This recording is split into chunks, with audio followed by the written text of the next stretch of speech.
Olá, pessoal! Sejam todos bem-vindos a mais uma videoaula aqui no nosso canal no YouTube. Hoje eu trouxe uma questão que caiu na última prova de residência do ENARE, na prova da medicina veterinária, sobre conselhos de saúde. Conselhos de saúde, conferências de saúde são temas recorrentes nas provas de saúde pública e legislação do SUS. Então, sim, você, médico veterinário, precisa conhecer saúde pública e SUS, independente da sua área de atuação, caso você queira ser aprovado em uma grande residência ou concurso público. Bom, pessoal, aproveito para deixar aqui um recadinho para vocês. Caso você não esteja inscrito ainda no nosso canal aqui do Aprova Vet SUS no YouTube, faça já a sua inscrição. Caso você goste desse conteúdo, desse estilo de aula, deixe seu like e depois, se você tiver alguma dúvida sobre esse tema, deixe nos comentários que eu respondo vocês também. Então, vamos lá resolver uma questão da última prova do Exame Nacional de Residências. Galera, por que eu acho tão importante trazer resoluções de questões de provas passadas? Porque eu acredito que esse seja um dos pilares das estratégias de estudo.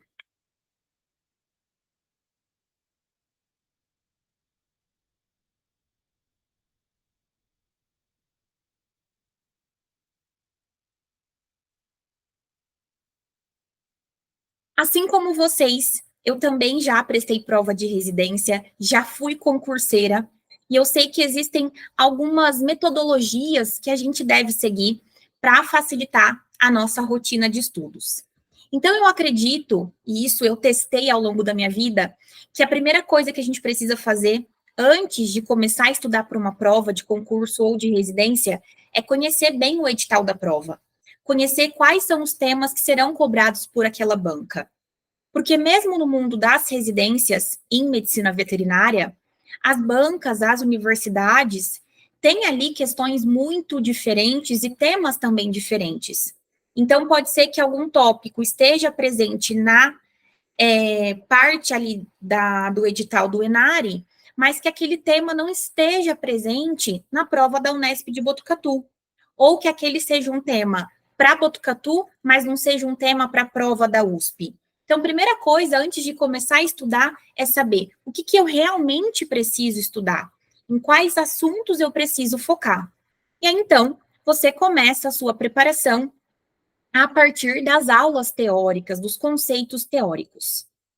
E qual é uma boa forma de conseguir se autoavaliar? Dosar se você realmente está absorvendo esses conteúdos teóricos e se você realmente depois consegue aplicar esse conhecimento na prática, na hora da prova, é resolvendo questões de outras provas, é resolvendo questões antigas, colocando ali na prática, aplicando ali os seus conhecimentos. E também treinando com essas questões, você vai perceber qual é o tipo de abordagem, qual que é o assunto mais cobrado nessa sua prova de interesse. E aí depois, no final, você vai fixar aqueles conteúdos que são mais importantes, procurar técnicas, inclusive, de memorização para esses conteúdos. Tanto que eu sempre falo para os meus alunos aqui do Aprova Vet SUS. A gente sempre tem simulados para resolver questões de prova ao final de cada módulo teórico. E eu também tenho os aulões preparatórios nas vésperas das grandes provas, justamente para a gente ficar treinando, fazer ali questão de prova. Então, hoje, eu vou resolver com vocês aqui pelo YouTube de forma muito semelhante com o que eu faço com os meus alunos durante os simulados, os aulões preparatórios.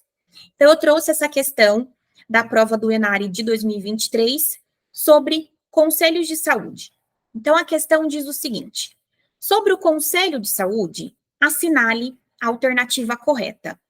Alternativa A: o conselho de saúde é subordinado ao Poder Executivo. Alternativa B: ele é convocado a cada 4 anos para discutir políticas de saúde. Alternativa C: ele é criado por meio de uma portaria específica e sua dissolução depende de aprovação do judiciário. D. É composto por pessoas de diferentes grupos da sociedade, sendo 25% delas representantes de usuários do SUS. E, por fim, letra E, tem caráter deliberativo, ou seja, toma decisões que devem ser cumpridas pelo poder público. Deixem nos comentários qual é a alternativa que vocês consideram correta e se no final dessa videoaula vocês acertaram ou não a resposta, tá? Vamos lá.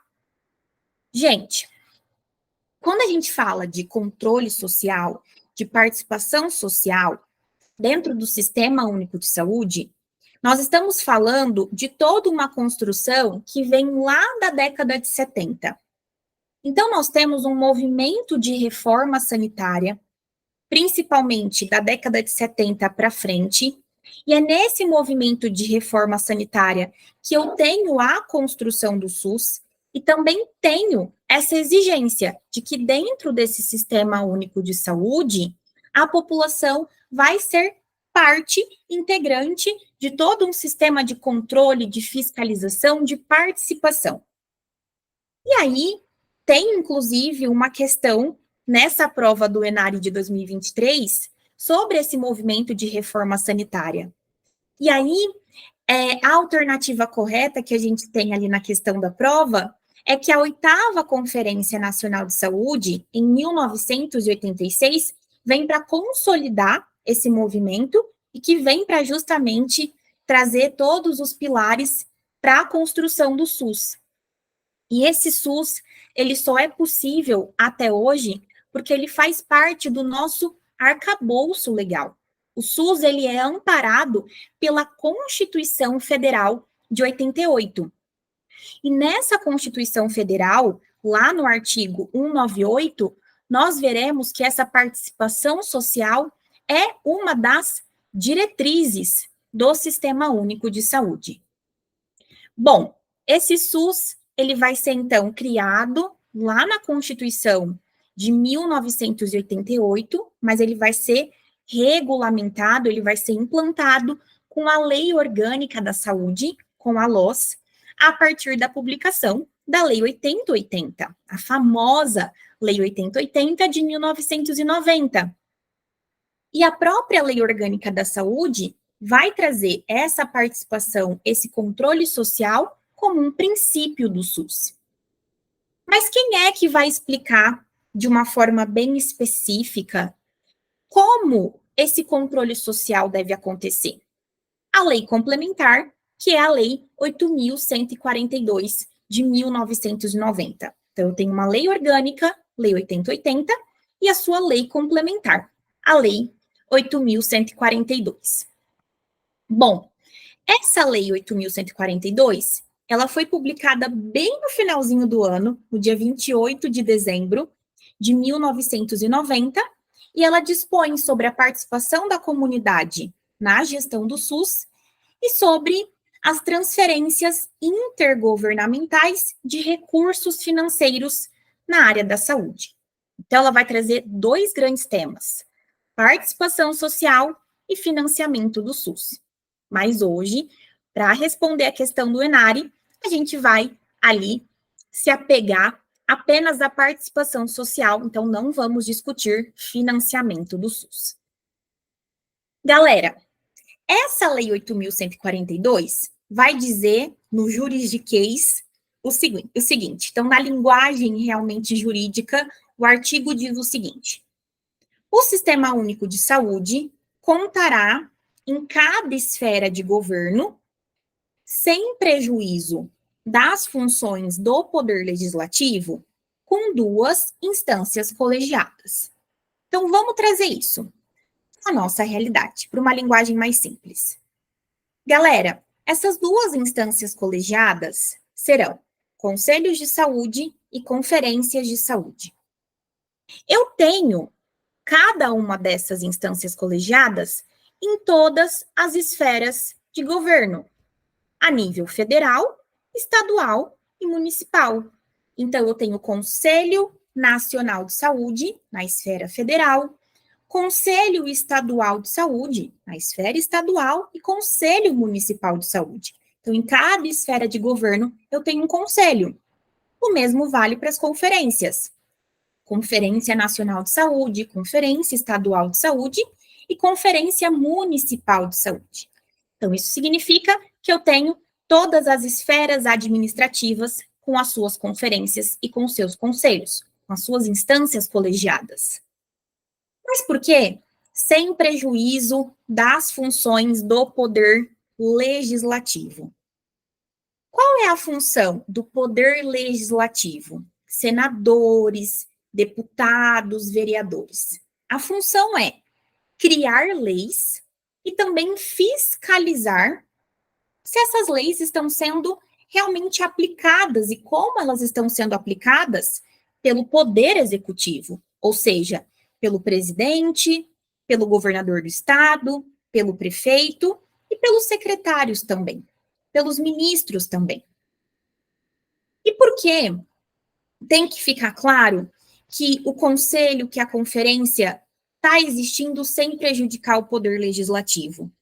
Porque os conselhos, as conferências, também são espaços para formular as políticas de saúde. E também são órgãos que vão fiscalizar as políticas de saúde. Então, eu também tenho uma função parecida, mas um não anula o outro, um não prejudica o outro. E por que os conselhos, as conferências, são instâncias colegiadas? Porque ali eu tenho um espaço com representantes de diferentes segmentos sociais. Isso é uma instância colegiada. Um órgão colegiado ele é composto por representantes de vários segmentos sociais. Há uma representação da comunidade. Bom, então nós temos duas instâncias. As conferências de saúde não são tema de hoje, porque nós não estamos fazendo uma questão sobre conferência. Mas, se vocês quiserem que eu traga aqui alguma questão e também uma explicação teórica sobre as conferências de saúde, deixem nos comentários.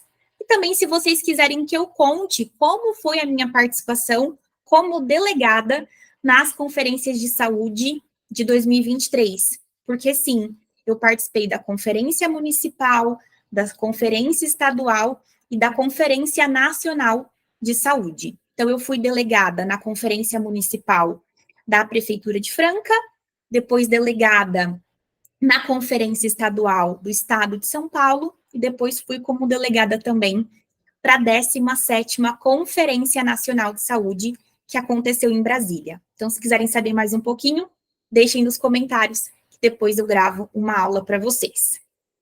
Então, o nosso foco hoje é Conselho de Saúde.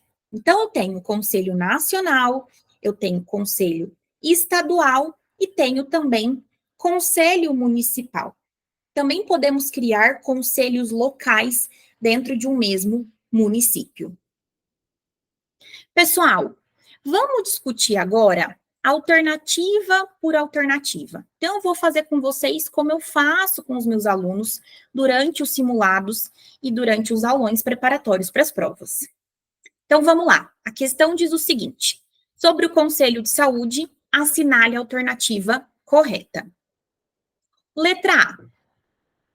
O Conselho de Saúde é subordinado ao Poder Executivo?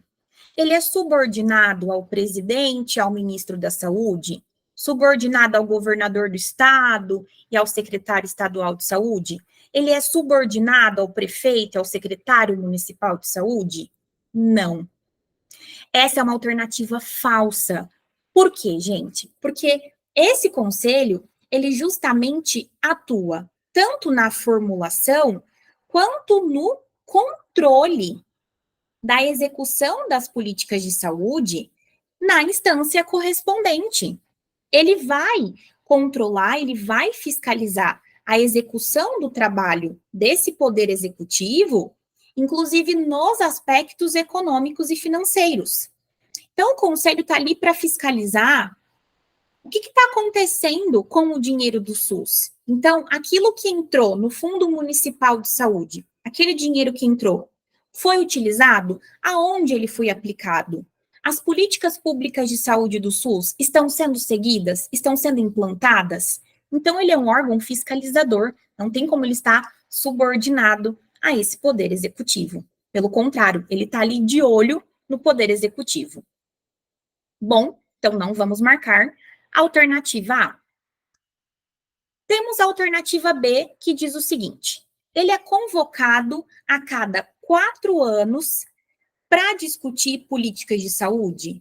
Gente, alternativa falsa também, porque aqui nós temos justamente as funções, a definição das conferências de saúde. As conferências acontecem a cada 4 anos, justamente para discutir, para formular políticas públicas de saúde. Quando eu penso em conselho, recomenda-se que as reuniões sejam mensais, que todos os meses esses conselheiros se encontrem e que todos esses encontros, essas reuniões, sejam sempre ali registrados numa ata e que depois essa ata seja publicada para toda a sociedade. Lembrando que a reunião do conselho ela vai ser também aberta à sociedade. Então, quem quiser ali acompanhar as reuniões, está sempre convidado. Bom, agora, conferências a cada 4 anos. Lembrando que principal conferência cobrada em prova, 8ª Conferência Nacional, em 86. Em 2023, nós tivemos a 17ª Conferência Nacional.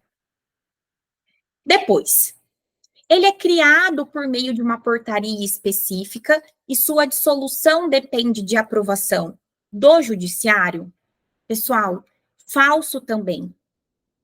Esse conselho, ele não pode ser dissolvido, porque ele tem um caráter permanente.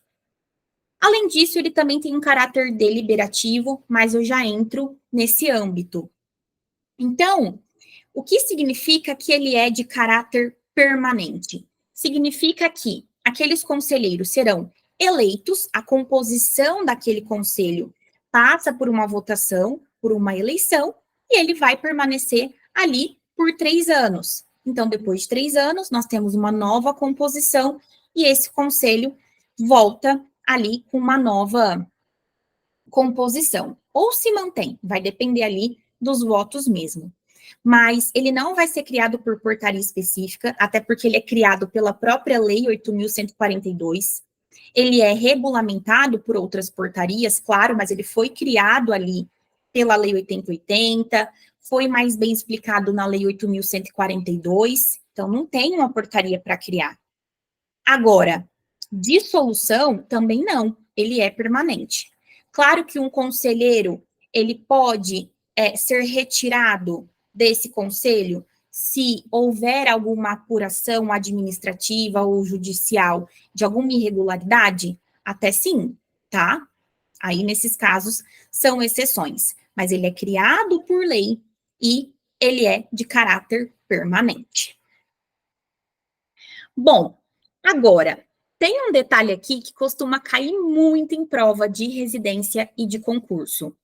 A composição do conselho. Isso é muito clássico, muito característico de prova, como dizia meu professor de física lá nos tempos de cursinho. Isso não cai, isso despenca nas provas. Bom, ele é composto por pessoas de diferentes grupos da sociedade, sendo 25% delas representantes de usuários do SUS. Falso. Ele é composto por diferentes grupos da sociedade. Com certeza, eu tenho uma instância colegiada com diferentes segmentos sociais. Mas a composição aqui está errada. Quando eu penso nesses representantes dos usuários do SUS, eu penso numa relação paritária. Então, a quantidade de usuários representados ali deve ser maior que das outras instâncias, que dos outros segmentos sociais. Por quê? Porque eu preciso garantir que realmente esse conselho, essa gestão, essa fiscalização está acontecendo por parte da sociedade, de quem realmente utiliza esse SUS. Então, essa paridade é uma forma, inclusive, da gente evitar qualquer tipo de desigualdade depois. Então, paritária, paridade, são palavras que sempre aparecem quando a gente fala de conselho e de conferência. Nas conferências também, a relação ali de usuários do SUS deve ser paritária em relação aos demais segmentos. Então, pessoal, 50% dos conselheiros de um conselho de saúde são usuários da saúde. Então, se eu tenho 20 conselheiros, 10 serão representantes da população, de quem usa esse SUS. Agora, os outros 50% serão os demais segmentos. Esses outros 50% serão divididos. 25% serão representantes dos profissionais da saúde e os outros 25% representantes do governo e também de prestadores de serviço. Galera, nesses representantes do governo, nós temos, por exemplo, pessoas que trabalham nas secretarias de saúde, que são esses próprios gestores, que estão representando o poder público. Então, eu já fiz parte do Conselho Municipal de Saúde da Prefeitura de Franca, quando eu era chefe do setor de vigilância sanitária e vigilância ambiental, porque eu estava ali representando o poder público. Mas eu também posso ter nesses 25% os prestadores de serviço. Então, lembrando que instituições filantrópicas, privadas sem fins lucrativos ou com fins lucrativos, também podem fazer parte ali do Sistema Único de Saúde, prestam serviço para esse SUS. Então, eu tenho, por exemplo, Santa Casa, que vai ser gerida ali por organizações sociais de saúde. Eu posso ter um hospital particular ou uma instituição filantrópica que presta serviço ali para essa prefeitura.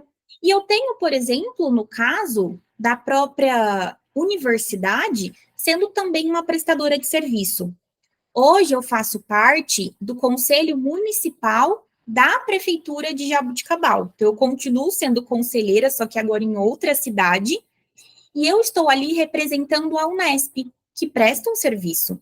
Até porque ali na Unesp eu faço meu doutorado em saúde pública, eu trabalho com pessoas com transtorno de acumulação de objetos e de animais, então prestadores de serviço. Então, já fui para as conferências, sou conselheira, então se vocês tiverem alguma dúvida sobre como isso funciona na prática, podem me deixar também um recadinho aqui no YouTube ou lá no Instagram. Bom, pessoal, então isso sempre cai em prova. 50% representantes dos usuários e os outros 50% dividido. 25% representantes dos profissionais da saúde e os outros 25% representantes do poder público e dos prestadores de serviço. Galera, e agora só temos como opção verdadeira, como alternativa correta, a letra E. E realmente, o Conselho de Saúde tem caráter deliberativo, ou seja, ele toma decisões que devem ser cumpridas pelo poder público. Verdade. E ele tem esse caráter deliberativo porque ele toma essas decisões após votações. Então, se eu tenho um conselho ali composto por 20 conselheiros, eu vou ter que ter, para tomar uma decisão, 50% dos votos mais um, para que aquilo ali seja aceito, tá?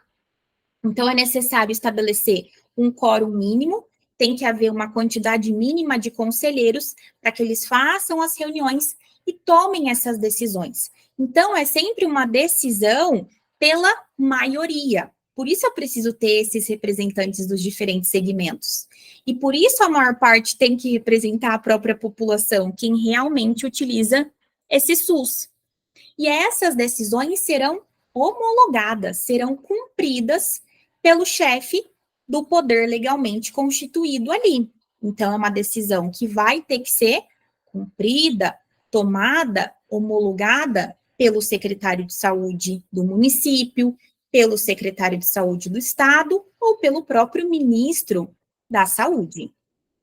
E só para vocês terem uma ideia de algumas decisões que foram tomadas recentemente pelo Conselho Nacional de Saúde. Então, agora em abril de 2024, o Conselho Nacional de Saúde aprovou o Plano Nacional de Saúde, que vai de 2024 a 2027. Então, o Ministério da Saúde apresentou esse plano nacional e o Conselho aprovou, deliberou a favor desse plano apresentado pela gestão do Ministério da Saúde. Eu também tenho, em março de 2024, o Conselho Nacional de Saúde deliberando sobre o Programa Anual de Saúde, sobre a Lei de Diretrizes Orçamentárias, sobre a Lei Orçamentária para 2025. Então, já estamos fiscalizando como que o dinheiro será aplicado no SUS em 2025. Então, eu tenho um conselho fiscalizando os aspectos econômicos e financeiros. Ele está ali como um fiscal também.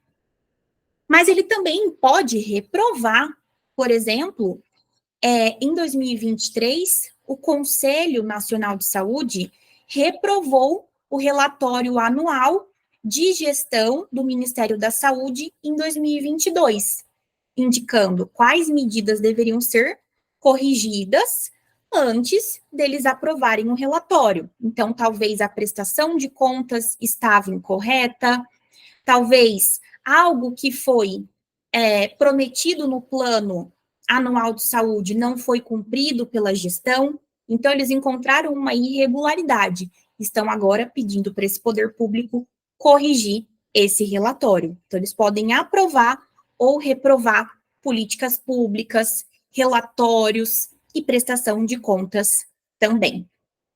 Bom, pessoal, era isso. Espero que vocês tenham gostado e a gente se encontra na próxima videoaula aqui do Aprova VetSUS no canal no YouTube. Até mais!